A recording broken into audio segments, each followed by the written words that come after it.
Assalamualaikum warahmatullahi wabarakatuh. Yang saya hormati dosen pembimbing mata kuliah dan yang saya sayangi teman-teman sekalian. Perkenalkan, nama saya Najwa Albinestorus dari kelompok 7. Di sini saya sebagai moderator yang akan memimpin presentasi pada kali ini. Saya akan memperkenalkan teman-teman saya sebagai pembaca pertama yaitu Hairani Sapitri, pembaca kedua Sinta Naibaho, pembaca ketiga Dini Amira, dan pembaca keempat Erna Sapitri. Selamat pagi. Perkenalkan, nama saya Hairani Sapitri.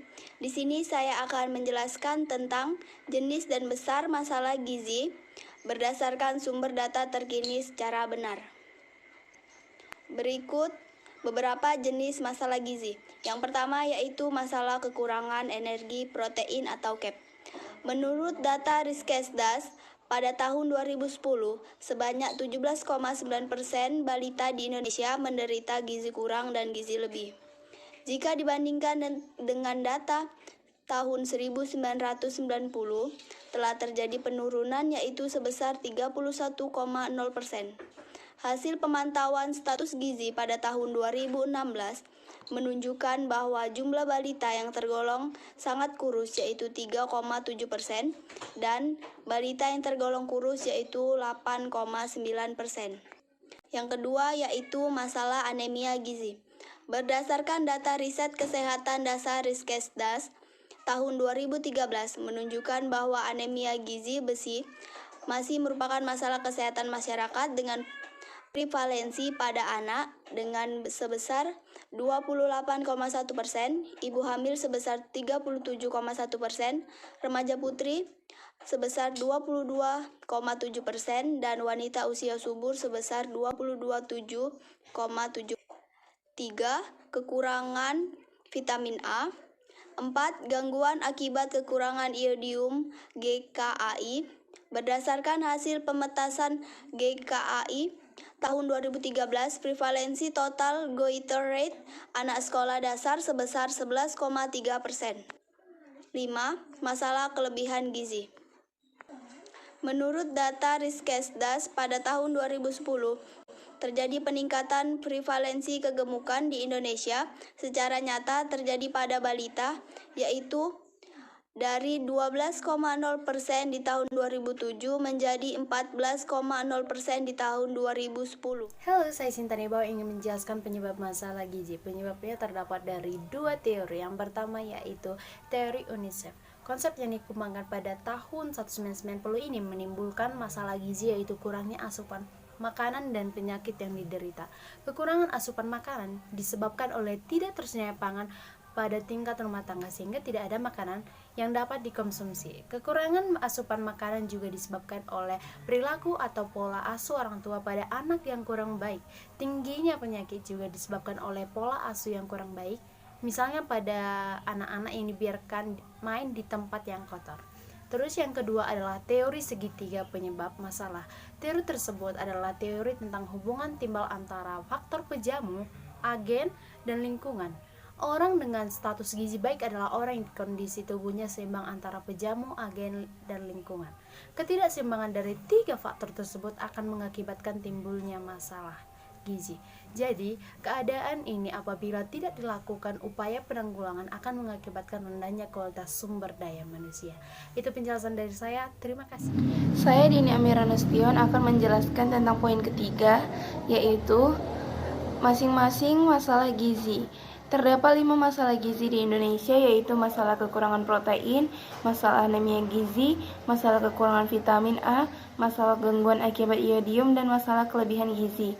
Yang pertama, masalah kekurangan protein akan berakibat pada mutu kualitas sumber daya manusia, terutama apabila kekurangan energi protein terjadi pada masa pertumbuhannya, yaitu bayi, balita, dan remaja. Itu harus ditangani dengan benar dan tepat, dan kalau tidak secepatnya ditangani akan mengakibatkan lambatnya pertumbuhan panjang atau tinggi badan dan berakibat pada kecerdasan otak ketika dewasa. Yang kedua, masalah anemia gizi. Anemia adalah kadar hemoglobin darah tidak mencapai batas normal. Orang yang kekurangan zat besi dan protein dalam makanannya akan mempunyai hemoglobin yang rendah. Siswa yang menderita anemia cenderung mempunyai prestasi belajar yang rendah. Yang ketiga, kekurangan vitamin A. Vitamin A adalah sebagai zat menjaga kesehatan mata Di samping fungsi yang lainnya diantaranya untuk mengoptimalkan perkembangan janin, dan jika kekurangan vitamin A akan berakibat kerusakan mata, bisa mengakibatkan kebutaan. Yang keempat, gangguan kekurangan iodium akan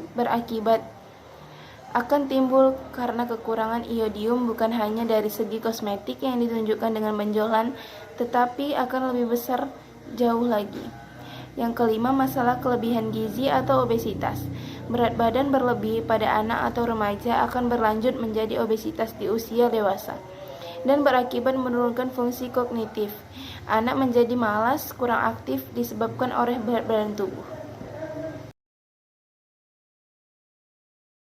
Timbulnya masalah gizi. Masalah gizi merupakan kesenjangan yang terjadi akibat keadaan gizi yang diharapkan tidak sesuai dengan keadaan gizi yang ada. Contohnya, seseorang yang sangat kurus ini memiliki badan yang gemuk. Begitu pula sebaliknya, seseorang memiliki badan yang gemuk akan berusaha untuk melangsingkan tubuhnya dengan cara mengurangi asupan makanannya. Menurut Almiser, terdapat dua faktor yang mempengaruhi pemanfaatan zat gizi oleh tubuh, yaitu faktor primer dan sekunder. Faktor primer merupakan faktor asupan makanan yang dapat menyebabkan zat gizi tidak cukup atau berlebihan. Contohnya, kurangnya ketersediaan pangan dalam keluarga, kemiskinan, pengetahuan yang rendah tentang pentingnya zat gizi untuk kesehatan, dan kebiasaan makanan yang salah, termasuk adanya pantangan pada makanan tertentu. Selanjutnya adalah faktor sekunder. Faktor sekunder merupakan faktor yang mempengaruhi pemanfaatan zat gizi dalam tubuh. Misalnya, seseorang yang sudah mengkonsumsi makanan dalam jumlah yang cukup, tetapi zat gizi tidak dapat dimanfaatkan secara optimal. Keadaan seperti ini dikarenakan adanya satu, gangguan pada pencernaan makanan, yaitu pada gigi dan alat cerna atau enzim. Dua, gangguan penyerapan zat gizi seperti parasit dan obat-obatan tertentu. Tiga, gangguan pada metabolisme zat gizi. Dan yang keempat adalah gangguan ekskresi yang mengakibatkan terlalu banyak buang air kecil, banyak keringat yang mengakibatkan dapat mengganggu pada pemanfaatan zat gizi. Menurut UNICEF tahun 1990, masalah gizi disebabkan oleh dua faktor, yaitu faktor langsung dan tidak langsung. Yang merupakan faktor langsung yaitu kurangnya asupan gizi dan penyakit yang diderita. Dan faktor tidak langsung yaitu kurangnya ketersediaan pangan tingkat rumah tangga, perilaku atau asuhan ibu dan anak yang kurang, serta kurangnya pelayanan kesehatan dan lingkungan tidak sehat. Kedua faktor tersebut dapat mengakibatkan status gizi yang buruk dan juga akan mengakibatkan kematian. Di samping dengan adanya teori UNICEF tersebut, ada juga teori lain tentang penyebab timbulnya masalah gizi, yaitu teori tentang hubungan timbal antara faktor pejamu, agen, dan lingkungan. Faktor pejamu adalah faktor-faktor yang terdapat pada diri manusia yang dapat mempengaruhi zat gizi, yaitu genetik, umur, jenis kelamin, kelompok etnik, fisiologi, imunologi, dan kebiasaan menentukan kebutuhan gizi yang berbeda pada setiap orang. Yang kedua adalah faktor agen. Agen adalah agregat yang keberadaannya atau ketidakberadaannya mempengaruhi timbulnya masalah gizi pada diri manusia. Agregat yang disebabkan oleh ketidakberadaannya menimbulkan masalah gizi, contohnya kekurangan vitamin C yang mengakibatkan sariawan. Contoh lainnya yaitu hormon dan lemak. Tubuh memerlukan hormon untuk metabolisme tubuh dan begitu juga dengan lemak. Agregat yang karena keberadaannya yaitu kimia dari luar tubuh seperti obat-obatan yang dikonsumsi dalam jumlah kecil tetapi dalam waktu yang lama dapat bersifat karsinogenik. Faktor selanjutnya adalah lingkungan. Keadaan lingkungan dapat dibedakan menjadi tiga keadaan, yaitu keadaan lingkungan fisik yang meliputi cuaca, iklim, tanah, dan air. Kemudian lingkungan biologis yang akan mempengaruhi ketersediaan zat gizi pada masyarakat.